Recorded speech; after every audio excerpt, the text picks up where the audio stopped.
الحمد لله الذي بنعمته تتم الصالحات تتنزل عليهم الخيرات والبركات ونصلي ونسلم على خير خالق الله محمد صلى الله عليه وسلم. أيها السادات والسيدات، وأحييكم جميعا بتحية الإسلام، تحية الأهل الجنة يوم يلقونه السلام، والسلام الله عليكم ورحمة الله وبركاته.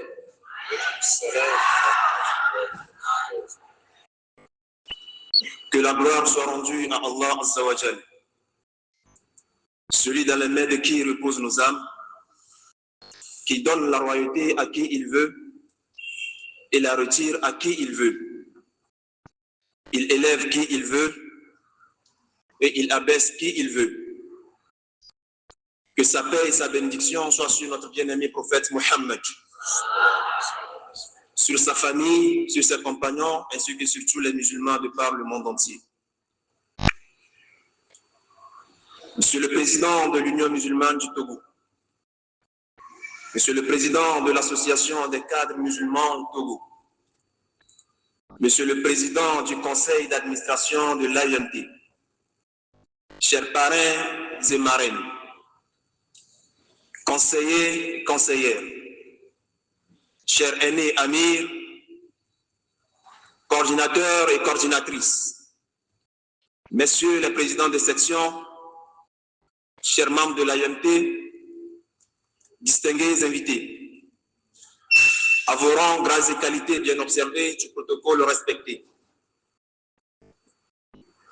Si nous sommes devant vous aujourd'hui, c'est d'abord par la volonté d'Allah.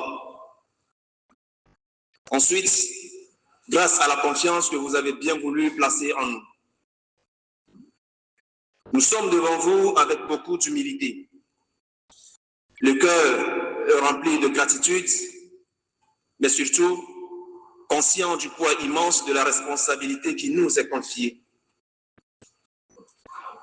Être amir ou être membre du bureau exécutif national de l'AIMT n'est ni un privilège, ni une consécration. C'est une amana, une responsabilité sacrée. Une responsabilité devant les hommes, mais surtout devant le détenteur de la majesté suprême, Allah.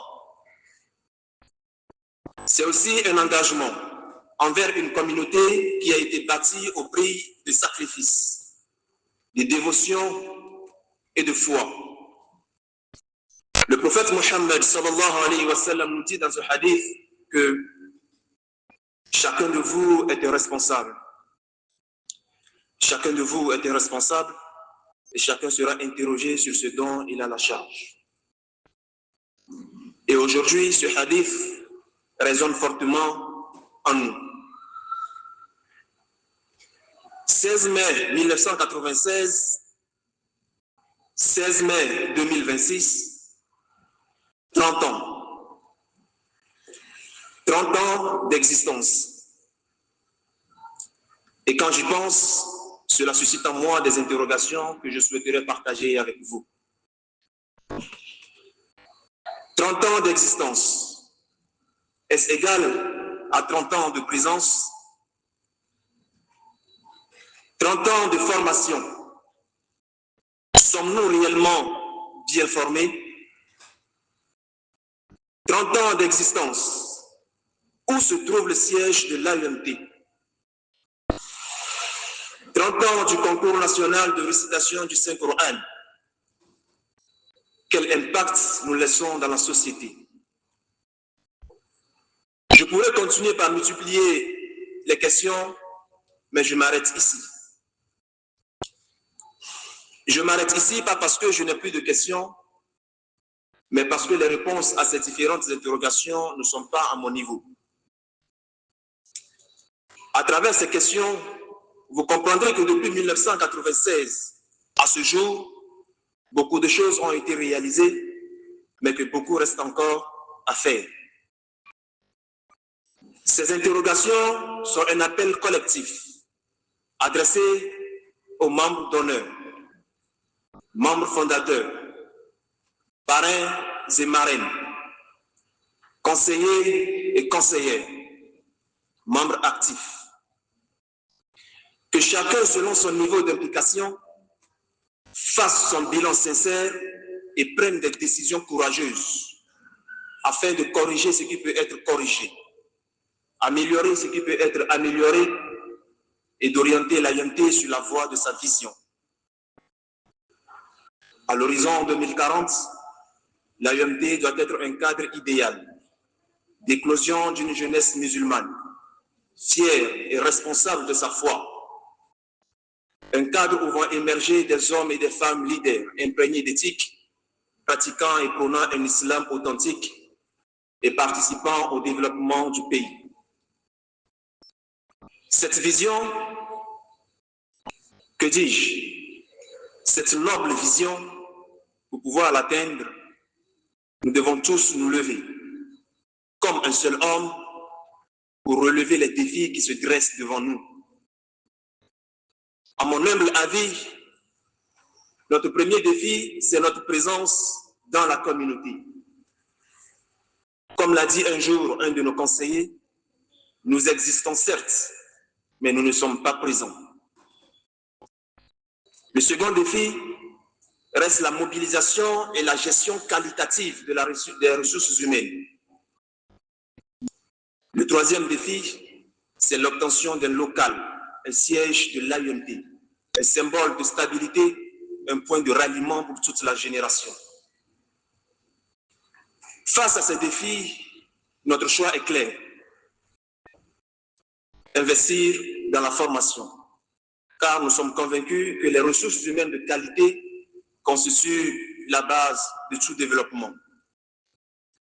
Ensuite, renforcer et rechercher davantage des partenaires techniques et financiers. Ces défis ne doivent pas au fait nous décourager. Ces défis doivent nous permettre de fédérer nos efforts et d'agir ensemble. Être membre de l'AIMT ne s'arrête pas avec la fin des études sur les bancs. Les anciens membres, qu'ils soient fonctionnaires ou pas, sont aussi concernés. Car dans cette lutte, personne n'est inutile. Aucune parole sincère n'est banale, ou aucune parole sincère n'est de trop. Notre devise, c'est de servir Allah dans l'union. Mais lorsque nous parlons d'union, et qu'une personne ou une couche ne fait pas partir de cette union, on n'y est pas. Beaucoup plus loin, pas du tout. Voilà pourquoi je souhaite ici et maintenant, en toute humilité et modestie, respect et considération, lancer un appel solennel à tous ceux qui ont porté cette association avant nous, depuis 1996. Où que vous soyez, ne nous laissez pas. Ne nous oubliez pas, ne nous abandonnez pas. L'AIMT ne sera grande, l'AIMT ne sera belle que si nous la construisons ensemble. L'expérience des anciens ou encore les idées des uns alliées à la compétence des autres. L'expérience des anciens et le dynamisme des jeunes. La détermination des frères alliés à la bravoure de nos sœurs. C'est ça l'AIMT. En acceptant ce mandat, nous ne vous demandons pas de nous faire confiance. Oh non. Nous vous demandons de bâtir cette confiance ensemble, en exploitant le potentiel de chacun de nous, en mettant de côté nos différends, nos frustrations, nos querelles, et surtout en renouvelant notre intention, nous atteindrons à coup sûr l'objectif fixé. En acceptant également ce mandat, nous ne promettons pas d'être le meilleur ami ou le meilleur bureau exécutif, mais nous promettons d'être un bureau qui écoute, un bureau qui rassemble, un bureau qui consulte, mais surtout un bureau qui sert avant de diriger. Car le leadership en islam, ce n'est pas la domination, mais c'est de servir. Je m'en voudrais de terminer mes propos sans penser et remercier tous ceux qui ont porté cette association avant nous. Tous ceux qui ont sacrifié leur temps, leur énergie, parfois même leur confort pour que l'AIMT existe, grandisse et demeure un repère pour la jeunesse musulmane. J'aimerais penser et saluer nos pères fondateurs pour leur vision, les parrains et marraines pour leur soutien, les conseillers et conseillères pour votre sagesse, à vous, membres actifs, pour votre engagement. Un remerciement spécial à mon très cher aîné, Amir Bilal Tchapide, pour ces leçons qu'il nous a enseignées. Dans l'armée, on dit que pour un soldat qui se bat, la différence entre la réussite et l'échec, c'est sa capacité à s'adapter à son ennemi. En revenant dans le contexte associatif, et particulièrement sur Amir Tchapide Bilal, il a su s'adapter à chaque situation. Cher aîné Amir, merci de recevoir et de transmettre aux membres de votre bureau toute notre reconnaissance et gratitude. Ce mandat, cher Ayontis, c'est pour vous. Et avec vous, que nous l'amènerons. Si nous réussissons, ce sera une réussite collective. Mais si nous échouons, ce sera un échec collectif. Vous avez donc le devoir et l'obligation de nous rappeler sur le droit chemin lorsque nous serons appelés à dévier par moments. Car la perfection est déconnectée de notre nature.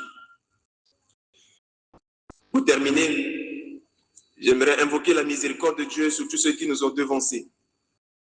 Qu'Allah les reçoive dans son paradis. Nous qui restons, qu'Allah nous guide sur son droit chemin, qu'il nous accorde une longue vie pleine de bénédictions. Qu'Allah fasse de ce mandat une cause de bien et non un sujet de regret le jour où nous le rencontrerons.